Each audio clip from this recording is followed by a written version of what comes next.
Easy way to learn trigonometry table. So हाथ होना चाहिए आपके पास, हाथ नहीं है तो उसका कुछ नहीं कर सकते।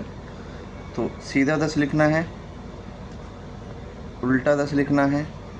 तो ये जो वैल्यू है ये हमें बता रही है साइन की वैल्यू को, साइन थीटा, और जो ये वैल्यू है ये हमें बता रही है कॉस की वैल्यू को, कॉस थीटा।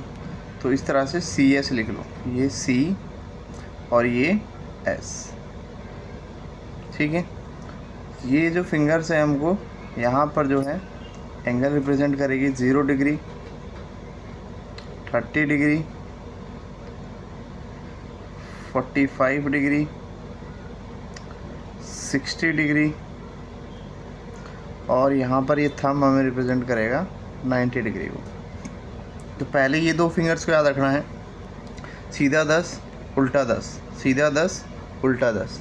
तो अगर मुझे साइन 0 की वैल्यू चाहिए तो साइन एस 0 की वैल्यू 0 पे क्या है, 0 डिग्री है। अगर मुझे कॉस 0 की वैल्यू चाहिए तो वो क्या है मेरे पास, 1 है। अगर मुझे वैल्यू चाहिए 90 पर साइन की तो वो मेरे पास क्या हो जाएगी, 1 हो जाएगी। अगर मुझे वैल्यू चाहिए 90 पर कॉस की तो ये आगे वाली कितनी हो जाएगी, 0 डिग्री हो जाएगी।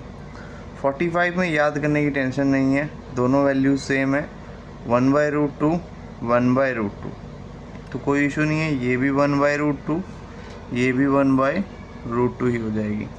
इसकी बारी आ जाए तो बस एक फिंगर को याद रखो, इस फिंगर को 1/2 √3/2, ये जो है फिर इस फिंगर पे रिवर्स हो जाएंगे, 1/2 यहाँ पर आ जाएगा और √3/2 आगे आ जाएगा यहाँ पर।